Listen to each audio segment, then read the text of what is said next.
Segðu mér bara aðeins frá þinni leið. Ég meina, ég fæddist nú í Akureyri og var það mest allt mitt líf. Svo fór ég í lýðháskóla þegar ég var 19, strax eftir Emma. Og eftir það þá flutti ég hérna til Álaborgar, þegar við vissum langaði ógeðslega mikið að læra í Danmörku. Og þurfti að taka smá fjárnám hérna, en svo byrjaði ég núna í vélmennaverkfræði fyrir, 2020.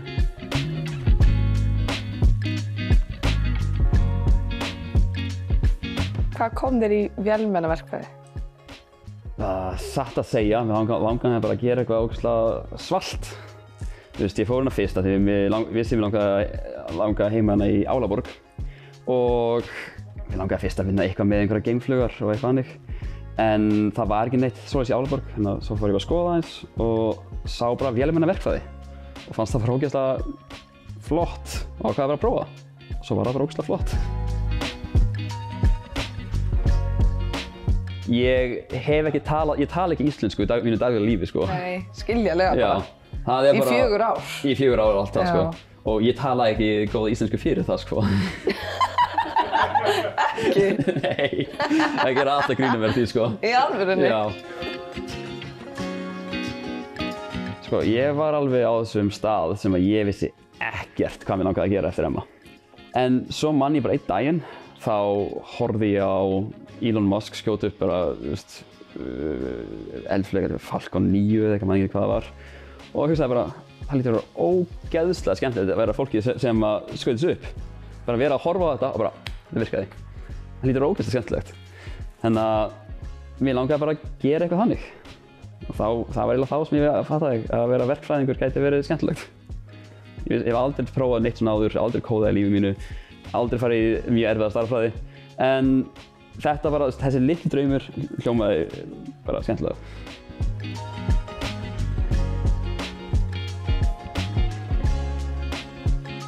Ég hef alltaf verið algjör nördin, ekki svona, þú veist, að vera að fikta einhverjum, alltaf verið mikið svona tölvunördi. Og alltaf átt svona, þú veist, lítinn vinaskap, allan þess í æskunni, að segja. Og ekki þess að ég átti, þú veist, bara, þú veist, ég átti mína vini, að segja. Og alltaf verið svona nördar saman. Yfir hverju varst að nördast? Tölvuleikjum. Alveg 100%.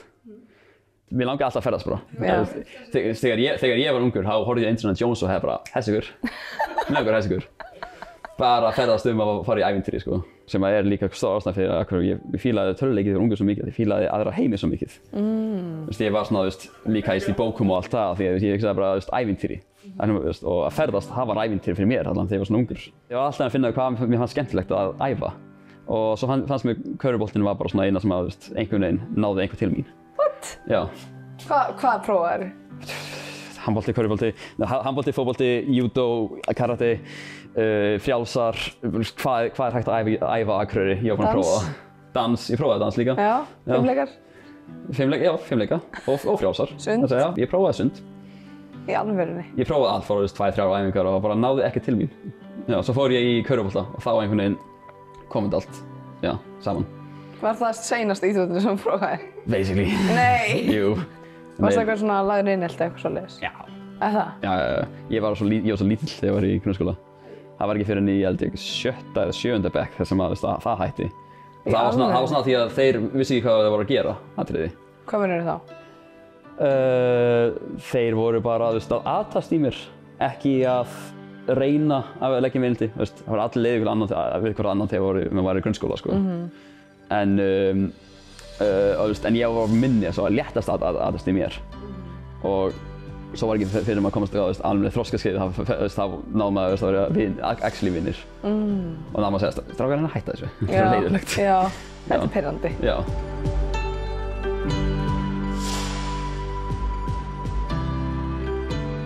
En svo ferðu í Emma og á hvaða braut fórstu á?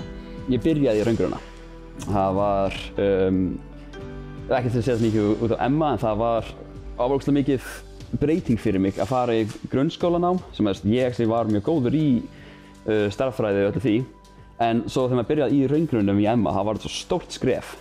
Og allt þá er ekki kennarinn að halda hendina alla leiðina og allt það. Það var svo mikið breyting fyrir mig að ég einhvern veginn höndlaði þetta ekki alveg. Þannig að ég komst ekki fyrstu önn, rétt sókn. og svo með 6 eða eitthvað og seinna þá féll ég bara. Og þá var ég bara svona, ok, þetta er kannski ekki alveg fyrir mig. En af hverju fórstu í lýðháskóla? Ég hef alltaf langið að bara sleppa frá Akureyri eins illa það hljómar. En ég langaði, ég var alltaf líkt þess við, ég var lítið ungi í hreiðri og mér langaði ógeðslega mikið að fljúga. Það er ógeðslega aðsnaður hlutur að segja, en ég hef alltaf verið þannig sko. Og strax ég var búinn í MA, þá veist ég þurfti bara að fara eitthvert. En mér langaði ekkert að vera eitthvað að fara einhverja reysu eða eitthvað. Mér langaði að fara og vinna mér að einhverju, gera eitthvað meira úr mér eitthvað þannig. Þannig að svo heyrði ég þennan lýðháskóla sem heitir Idrætshögskólinn í Sunnebo, sem íþróttalýðháskóli og bara hljómaði geggjað. Og já, vinur minn var búinn að fara þangað og það var geggjaður, þannig ég prófaði bara. Þetta var svona algjört svona bara screw it, let's do it atriði. Screw it, let's do it. 100%. Þetta var bara svona, ég man eftir að ég var með umsóknina og ég var svona, af hverju er ég að gera þetta? Þetta er ógeðslega skrítið, því ég er að fara frá öllum vinum mínum, ég er ekki með neina fjölskylduna, ég þekki engan í skóla og þekki engan í Danmörku. Af hverju er ég að gera þetta? Svo ég bara, af hverju ekki? Enter. Og hvernig var? Geggjað. Það var bara eitt af bestu upplifun lífs míns. Þetta var krefjandi, þetta var ásnandi háttur, maður þekkti engan og heimþrá og allt það, en þetta var svo ógeðslega skemmtilegt. Og þetta var, þótt að þetta var allt á dönsku sem ég skildi ekki á þeim tíma, þá var þetta samt bara, fólkið hérna er svo næs og allt það. Fyrir mig, þá var þetta geggjað. Það fékk mig til að bara fá að fatta aðeins hver ég er og þurfi ekki verið umhverfið sem að ég þekkti sem þessi hver. Fá bara að vita hver ég er sjálfur. Bara fá að gera minn eigin hluti og allir í kringum mig þekki ekki neitt. Bara það sem ég er að gera núna, það er ég. Og það bara ól mig upp ógeðslega mikið sem persónu. En fjölskyldan, er hún langt frá? Ekki lengur. Hún var mjög lengur í burtu. Nú er Næsir komið á kreik. Nú er það bara hvað, 5 tímar? Eitthvað þannig, að fljúga til Köben og svo heim til Akureyrar. En áður fyrr, þá var þetta 19 tíma ferðalag. Að fljúga til Köben, bíða við flugi, fljúga til Reykjavíkur og keyra svo alla leið til norður. Þá var það mjög landbyrtu, en núna þetta er Íslandi og allt það og ég hef engan hérna í Danmörku. Ég hef nú bróður minn núna sem er í lýðháskóla. En áður fyrir það, þá var ég bara einn hérna, sem að, er erfitt á tímabilum, en annars, maður bara vennast í, maður bara verið hérna svo lengi, það var smá erfitt í byrjun. En það er þannig geggjað núna að geta bara, maður langar heim helgina, það er bara 1 flug, eða 2 flug. Ekkert mál bara? Ekkert mál. Maður lendir bara í Akureyrar flugvöll og það er ekkert mál.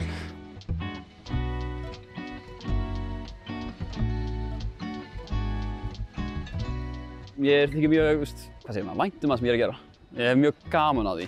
Sem ég finn að þetta er mjög random. Já, það er hægt að segja það. Ég bjóst aldrei við að myndi finnst þetta svona skemmtilegt eins og ég er bara að finnast þegar, já, alltaf.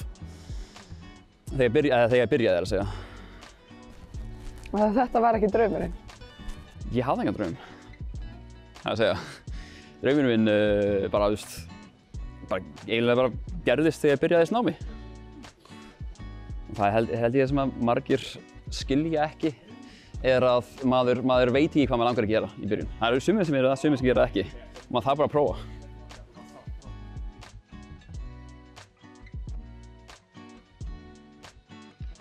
Þú er nú unnið á veitingastað áður, þegar ekki? Jú, ég á einhver, 6 ár á Breiðunum á Akureyri. Sem kokkur? Sem kokkur. Já. Og byrjaði þar bara, þegar ég var nýbúinn í grunnskóla og var þar alla í gegnum framhaldsskólann og svo hef ég farið svona af og til alltaf. Ég fór heimsækja fjölskylduna jólin alltaf, þá var ég að vinna þar líka. Þannig að í heild, þá var ég 6-7 ár. Já. Og þið langaði ekkert að láta það vera atvinna? Maður finnir ekki láta það vera atvinna, ég ætla að vera svona hobby að vera elda, ég ætla að vera frekar góður í því. En aldrei verið eitthvað sem langaði að gera restina af lífinu. En já. En nú ertu að vinna hér á Wildebeest? Wildebeest, jú. Ég nefnilega fann nokkra Íslendinga sem áttu veitingastað og sendi þeim bara skilaboð, hei, ég vann á Greifunum og þau bara, heyrðu, þú er bara fullkominn í þetta starf. What? Já, Vá! það var ekkert erfið en það. En hvernig finnst þér að vinna hérna? Það er geggjað. Þetta er ógeðslega flottur staður. Við gerum ógeðslega, þetta er svona gastropop sem gerir svona flotta hamborgara og við erum ógeðslega líka fína bjóra. Þannig að þetta er aðeins öðruvísi eins og Greifinn sem ég minnir meira í því þá að gera mat fyrir fjölskyldu og mjög svona mat sem allir geta borðað. Þetta er meira svona matur sem allir fá að dunda sér aðeins meira við að elda. Hvernig finnst þér það? Það er geggjað. Það er bara, mér finnst það ógeðslega flott að geta bara, eitt ekstra 3 mínútum í það að, í hamborgaran. Það er hann flottari. En nú ætlum við að fara að borða þarna. Já. Er það ekki? Með einhverju fólki? Jú, ég held það. Right.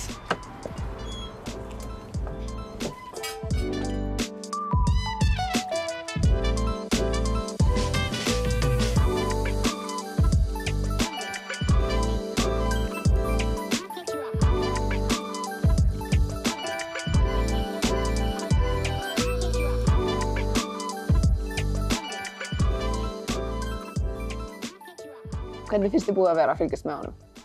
Í þessu verkefni, það er bara búið að vera frábært sko. Við náttúrulega erum búin að vera alveg bara svolítið mikið á bakkinu á honum, alltaf að fylgjast með og tökum þátt í öllu. Og sérstaklega eftir að yngri gutti fór líka út sko, þá erum við ennþá meira hérna. Við erum núna í útlöndum sko, í Danmörku. Þannig að jú, það er búið að vera rosa gaman að fylgjast með honum. Hann kemur skuggalega á óvart og hvað þetta virðist vera einfalt sko. Við þurfum voða lítið að hafa ágjur á hann sko. Þetta bara gerist einhvern veginn. Maður er meira að tuða að hann komi heim, sumarfrí eða jólinn og það er ofta erfitt að ná hann sko. Bara 6 eða 8 ári, ég man ekki hvað var, þá tilkynnti hann okkur bara einhvern tímann við matarborðið sko að hann ætlaði ekki að búa í Íslandi sko. Og ekki á Akureyri sko. Hann þyrfti að ferðast og fara út um allt og vera alls staðar nema hér. Ekki það að þetta var eitthvað slæmt á Akureyri, það hann þyrfti bara að sjá allt og fara út um allt. Og þannig bara, maður vissi að þetta myndi enda svona. Og þegar hann sko klárar menntaskólann og vill fara að gera eitthvað meira, þá hann ætlaði sko ekki að fara til Danmörku. Þetta var Kína eða eitthvað lengst í burtu sko. Og það var svona pínu þá sem við fórum að íta á, Danmörk eða eitthvað svona aðeins nær kannski.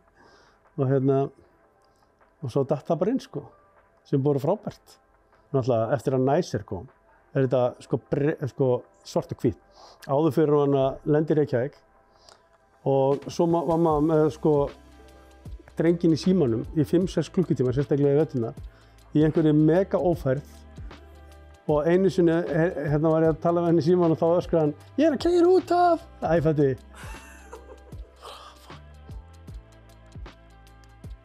En ég veit finnst nú gott að koma heim þessum greiðum. Ég vona það allavega.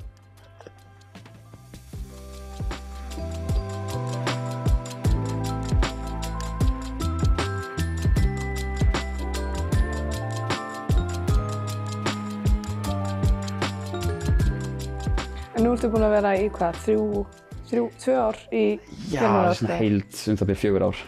4 ár? Já, í Danmörku að segja, já. En í vélmennaverkfræði? 2,5 ár, er á 5. önn þá núna. Hvernig fannst þér það? Það stökk? Það hefði verið kannski aðeins stærra ef hefði ég ekki tekið smá fjarnám í Vestló. Því ég þurfti nú, það sem ég væri tungumálsbraut, að vinna mig upp í stærðfræðinni og eðlisfræðinni og allt það. Og þá lærði ég ógeðslega mikið bara því að ég actually gerði það hérna í Danmörku, að læra bara einn. Það var bara, hérna er bókin, lestu hvað það stendur og læruðu það. Það þarf ég að fá mig kennari til að segja hvað stendur og maður getur lesið það sjálfur. Svo fór ég hérna í skólan hérna sem var actually mjög stór stök af því að það var allt dönsku. Og ég kunni ekki dönsku þá. Hvað gerir það? Það er að segja, ég var heppinn það að allar bækurnar voru á ensku. Þannig að ég mætti oft bara í tíma og meðan kennarinn var að kenna á dönsku og nú var ég búinn í lýðaskóla, ég kunni eitthvað. Þannig að ég las bara hvað stóð á PowerPointinu á meðan ég var að lesa í bókinni. Þannig að þannig sem náði einhvern veginn að kenna mig sjálfum. Og svo var eitt fag sem var alveg á dönsku. Og það held ég var svona erfiðasta því að það var svo létt fag fyrir alla aðra. En fyrir mig var það skelfilegt af því að öll PowerPointin, allar bækurnar og allt dönsku. En ég man ég tók öll PowerPointin frá því í byrjun og bara þýddi yfir á ensku. Þannig Þannig að allir sem að læra fyrir það eittu svona 2 tímum, ég held að eitt svona 30 tímum fyrir það próf. Af því ég þýddi allt yfir á ensku og lærði það bara upp á 100. En af hverju þá maður skóla að maður getur kennt sér þetta sjálfur? Það nú að þú þarf að vita hvað þú átt að kenna þér. Það sé að, þú veist, núna þetta allt kennt á ensku. Af því að þegar maður fer aðeins lengra inn í það, þá fer maður aðeins sem svona niche-atriði. Og það bara kennarana sem eru ekki danar, þannig að það að kenna á ensku. En samt, það bara að fá að vita hvað maður á að læra. Það mjög stór hlutur af því að hvaða bækur á maður að lesa. Hvað mikilvægt fyrir mig að þekkja til þess að geta gert þess hluti sem ég langar að gera. Og hvers konar verkefni á ég að vinna til þess að læra þetta best. Þess vegna best að fara í skóla til að læra þetta. En þessi skóli, þetta svolítið stór skóli. Hann hann var fyrir 2 árum eða eitthvað. Þá var hann 4. besti electronic verkfræðiskóli í heiminum og var svo annar besti verkfræðiskólinn vélmennaverkfræðiskólinn í heiminum líka. Það aðalega því að við erum mjög mikið að vinna bara svona hands-on vinnu. Þannig að ég með mín eigin verkefni sem ég að gera með hóp og það alveg 50% eða meira af náminu okkar það. Og svo við með mjög svona sérstaklega leið til þess að læra allt og að við fáum vandamál og hvernig við leysum það mjög sérstakt. Við lærum þetta mjög snemma, þetta problem-based learning og það aðalega því þetta svo þekkt allavega og fær svo góðar einkunnir.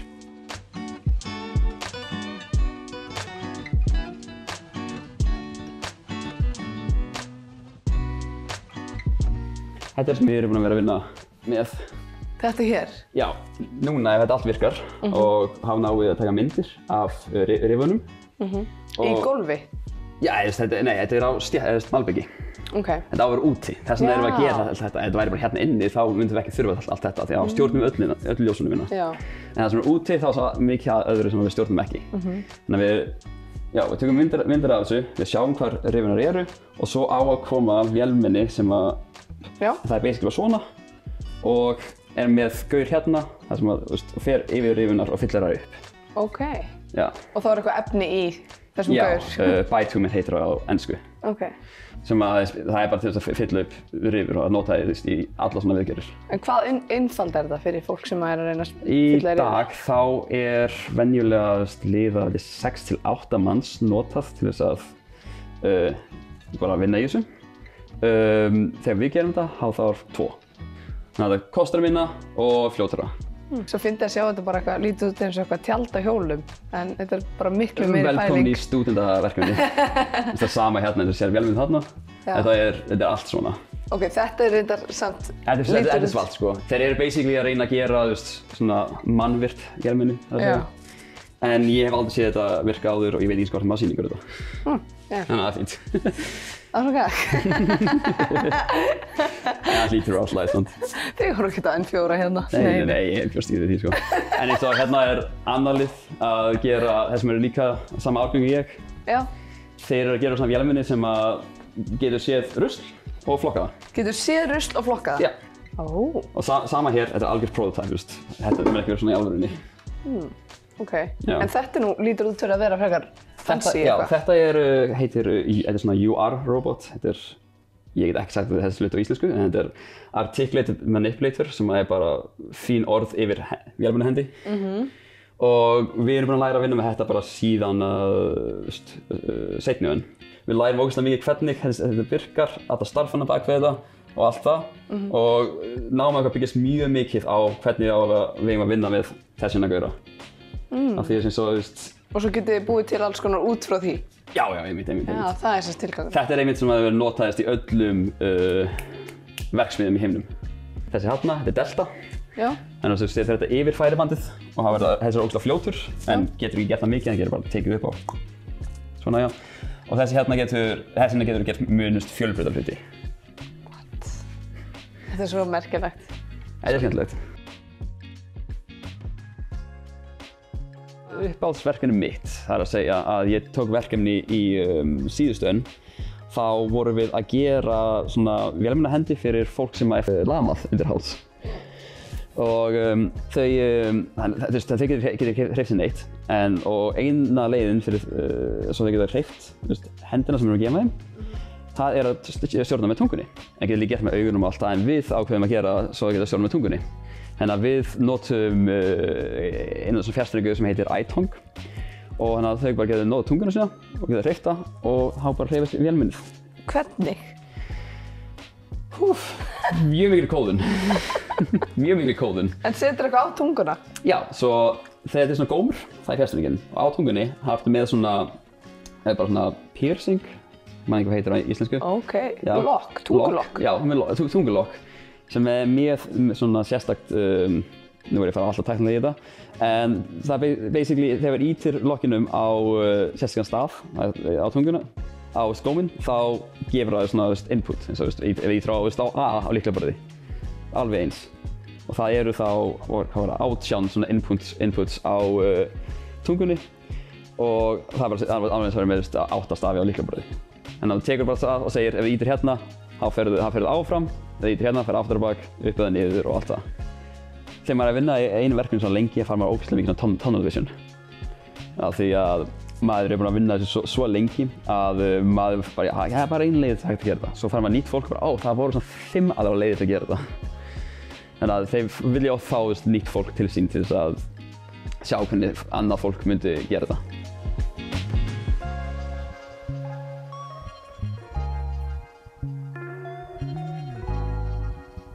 En hvað langar að gera með þetta? Langar að flytja aftur heim til Íslands eða hvað er pælingin? Það er mjög góð spurning. Takk. Ég veit að mér langar að vinna með þetta, ég hef alveg sagt það sko. En hvernig ég langar að vinna með þetta er alveg stór spurning. Ég er ennþá að fatta það núna. Ég get gert, eitt sem ég gerði núna, kannski mjög skemmtilegt að segja, er að ég vann stóra keppni fyrir 3 vikum. Það sem að Billund Airport fékk helling af fólki til sín, það voru 13 hópar eða eitthvað og voru bara með svona eitthvað vandamál sem að þurfti að automata, segjum við á ensku. Og við komum bara auðvitað svona að maður hefur 24 tíma til þess að gera hugmynd og gera svona prototype. Og við vorum með okkar hugmynd og við bara létum hafa og þau voru bara, þessi hugmynd er geggjuð, hérna er 500.000. Af því við bara unnum alla hérna hópana. Og það var geggjað, satt að segja. Og hvað var það þá sem þið þurftu að leysa? Þegar fyrirtæki að senda pakka, þá eru stundum svona, getur svona sprengjur eða getur verið eitthvað svona hættulegir hlutir, heitir dangerous goods á ensku. Og það sem að þau eru að gera í dag er að fólk þarf að þegar þau eru að lesa pakkan sjálf og skrifa niður hvað er á, eða fylla svona form, heitir það. Og þau vildi endilega fá það gert af vélmennum. Og við fengum hugmynd bara til þess að gera hvernig við getum bara gert það alveg, bara svo enginn þarf að snerta það. En þeim fannst hugmyndin svo góð að þau, já, núna erum við að tala við þau og við ætlum að gera bachelorverkefni okkar, þetta. Vá, er það á næsta ári? Það er næsta ári. Næsta önn, það að segja, sem er líka næsta ári, en já. Þú hugsaði allt í önnum, heyri ég. Já, það er allt í númerun og önnum og allt það. En þessi skóli er náttúrulega, eins og þessu, mjög stór. Veistu hvað er mikið af nemendum? 19.000. 19.000 nemendur? Já, eitthvað annir. Hvað er margir í þessum bæ? Ég held svo, ég man ekki, 160.000, eitthvað kringum það. Vá, við erum minni Reykjavík en stærri en Akureyri. Fullkomin stærð. Fullkomin stærð. Eða kannski eru 100.000, eitthvað annir, en já. Og þetta er líka stúdentabær. Þetta er annar stærsti stúdentabær í Danmörku. Mér minnir þess annar eftir Kaupmannahöfn. En hvernig finnst þér að vera í þessu umhverfi? Hérna í Álaborg þá er alltaf eitthvað að gera. Ég átti svo marga daga í Akureyri sem ég bara hafði ekki hugmynd hvað langaði að gera. Maður hittir með vinunum og fara á rúndinn í 30 skiptið í röð þessu mánuði. Og það er bara ekki það mikið að gera í Akureyri fyrir fólk á mínum aldri. Og sérstaklega þegar maður ekki byrjar að drekka líka. En hérna er alltaf eitthvað að gera. Það er alltaf, ég get ekki byrjað að telja hluti sem hægt er að gera. Maður langar að gera eitthvað, maður leiðist aldrei. Ef heiminum væri fyrir fram að þér núna og mættir gefa þeim ein skilaboð, hvaða skilaboð væri það? Bara fylgið draumunum. ekki vera of hrædd. Gerið það sem þið viljið. Ef það er eitthvað sem er scary en þeim spennandi, gerið það. Hvað er versta sem getur gerst?